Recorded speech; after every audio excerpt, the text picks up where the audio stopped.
అస్సలు లేదండి. పిల్లలకి తల్లిదండ్రులన్నా అమ్మమ్మ, తాత, మా అమ్మ వీళ్ళన్నా కూడా ఎక్కడా ఏమీ గౌరవం, భయం ఇవేమీ లేవు. అవును. అదే మనమే దానికి బాధ్యత వహించాల్సొస్తుంది ఆడవాళ్ళే. ఎందుకంటే, ఇప్పుడు ఒక పిల్లోడు ఇవాళ మన గరికపాటి గారు చెప్తున్నారు. పిల్ల పిల్లవాడిని "ఒరేయ్ నాన్న మీ మామయ్య ఎక్కడున్నాడురా? నీకు నీ తమ్ముడెట్టాగో వాడు నాకట్లాగురా. ఒక్క ఫోను చెయ్యి" అని తల్లి చెప్తే చేస్తాడట. హ్మ్. చేసి అదే అలవాటుగా ఆయన ఇంకోసారి చేస్తాడట మేనమామ. ఆ!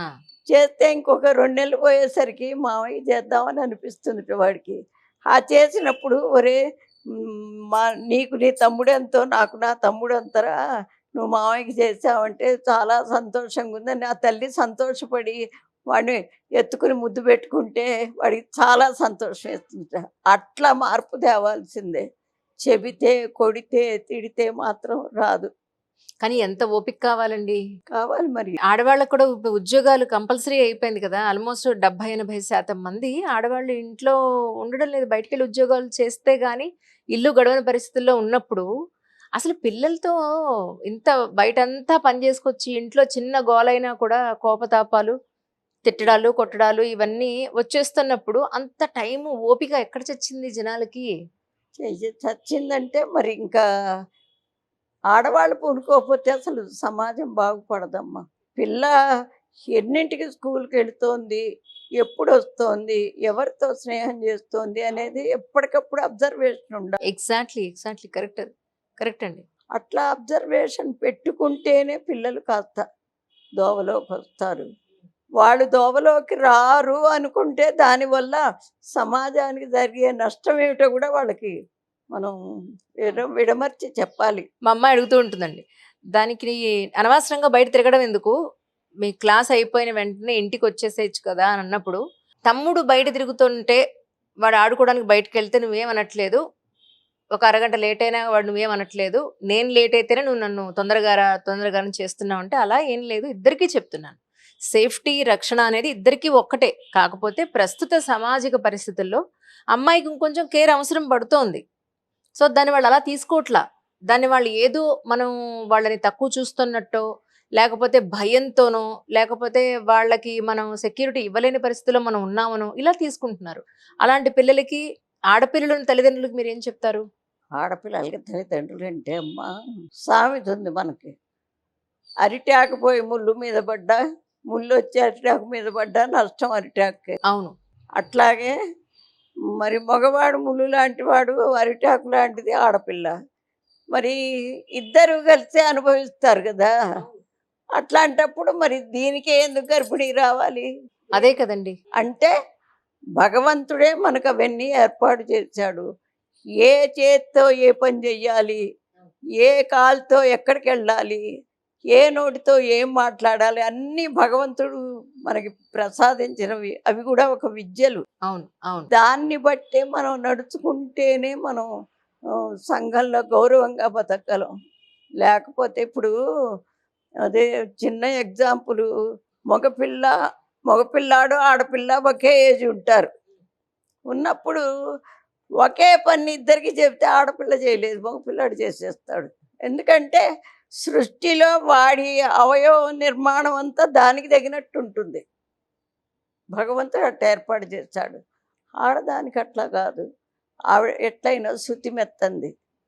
కా ఉంటానా దాని అవయవాలు దానికి తగినట్టుగా ఏర్పాటు చేస్తాడు భగవంతుడు. అందుకని ఒక్కొక్క ఇప్పుడు ఇప్పుడొచ్చినాయి ఆడవాళ్ళకి చదువులు. అవును. చదువులు లేకముందు ఏం సంసారాలు చేసుకోలేదా? ఎంత కీర్తి ప్రతిష్టలు తెచ్చారు. కష్టం అంటే అన్ని చోట్ల ఉంటుంది. హ్మ్. ఆ కష్ట నష్టాలు ఆ భార్యాభర్తలు ఇద్దరే అనుభవించాలి. బయట వాళ్ళకి చెప్పుకుంటే అవి పోవు. అందుకని అసలు ఆడవాళ్ళ నిర్మాణమే ఆడవాళ్ళకి ఒక రకంగా, మగవాళ్ళకి ఒక రకంగా భగవంతుడు అమర్చాడు. ఇప్పటి సమాజంలో మీరు కరెక్ట్ టాపిక్ తీసుకొచ్చారు.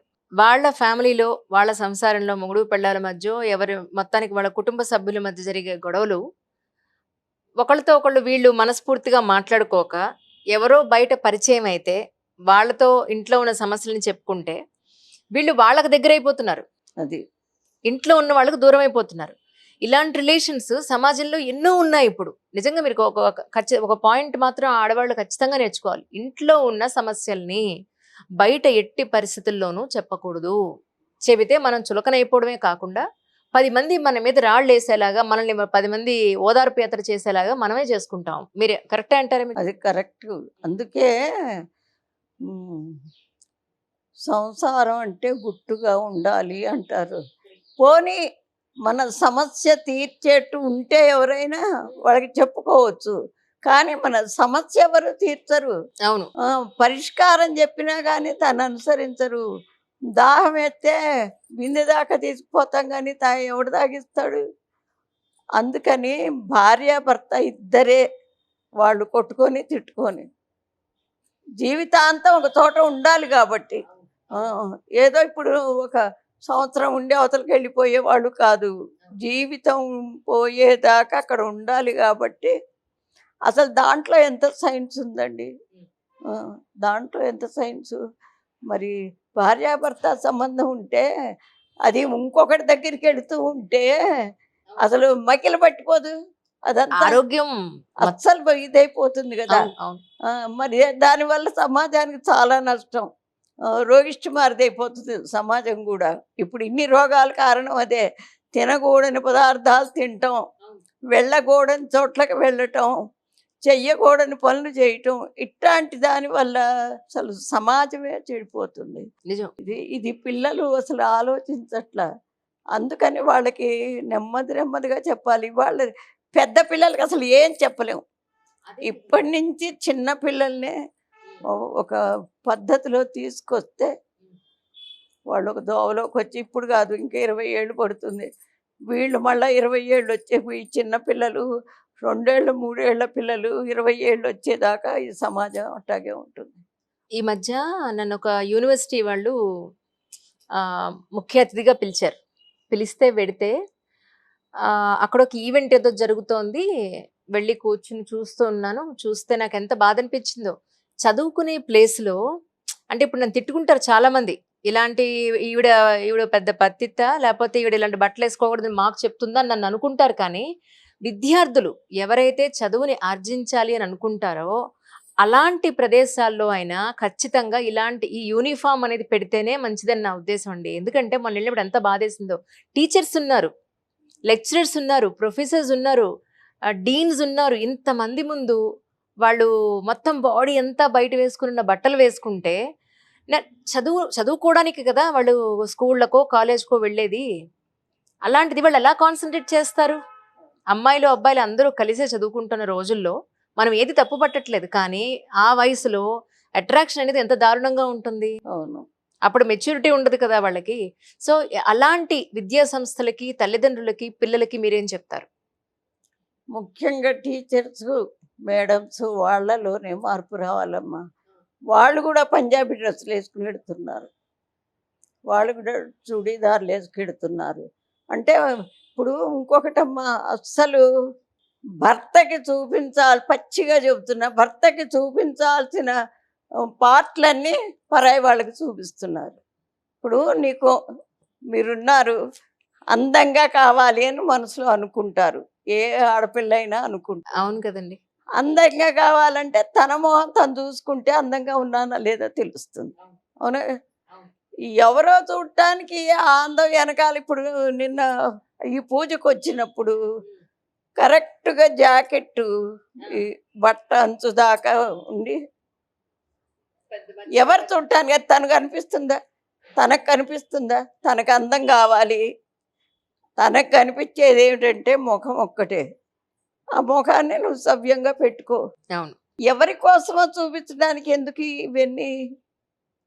అది అట్లాంటిదే. కానీ నిజంగా చెప్తున్నానండి, పచ్చిగా చెప్పాలి అంటే పెళ్ళైన ఏ మగవాడికి, ఏ ఆడపిల్లకి అసలు వెనక ఉండే అంతటి ఎమోషన్లు అసలు ఉన్నాయా?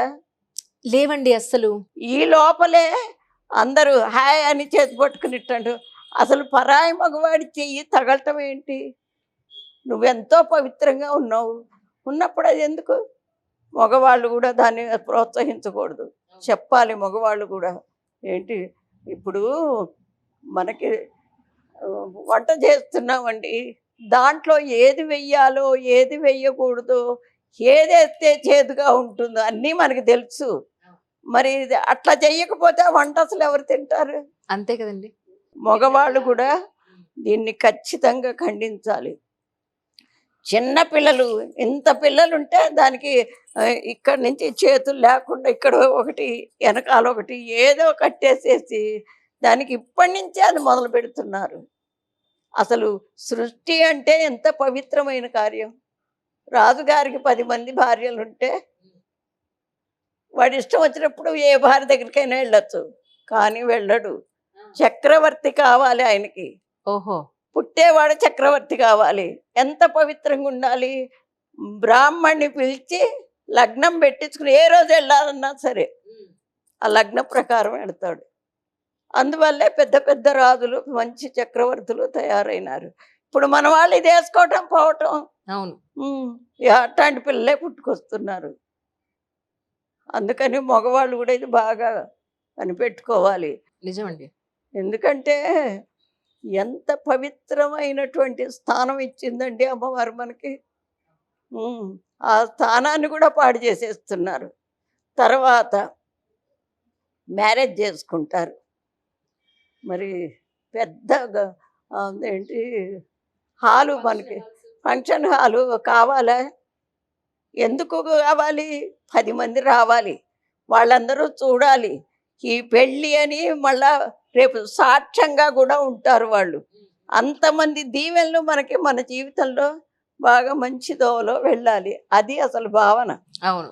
అట్లాంటిది పోయి అన్ని వేల మందిలో తాళిబొట్టు కట్టించుకుని అంతమంది దీవెనలు పొంది వేద మంత్రాలతో జరిగేటటువంటి ఆ తంతంతా చేసుకుని తర్వాత నెల కాలేదు ఈ పుస్తలు తీసి గోడకేయటమా? అంటే వీళ్ళందరినీ ఇన్సల్ట్ చేసినట్టేగా. బ్రాహ్మణులు నుంచుని ఆ వేద మంత్రం చదువుతుంటే నుంచుంటారు, వాళ్ళందరినీ ఇన్సల్ట్ చేసినట్టేగా. మీ లెక్క ఏంటి, మీరు ఆ రోజు ఏదో చేశారు అనేగా. ఆ మంగళసూత్రానికి ఏమన్నా ఉందండి? ఒక్కరమన్నా వాల్యూ ఉందా? అందుకని ముఖ్యంగా ఆడవాళ్ళు దీన్ని బాగా ఖండించి పిల్లల్ని జాగ్రత్తగా పెంచుకునే ఒక మార్గాన్ని వాళ్ళు ఎన్నుకుని వాళ్ళు తయారు చెయ్యాలి. అన్నీ వినకపోయినా ఒకటన్నా కనీసం అన్నా ఒకటింటే రెండోది వెంటనే వస్తుంది అది.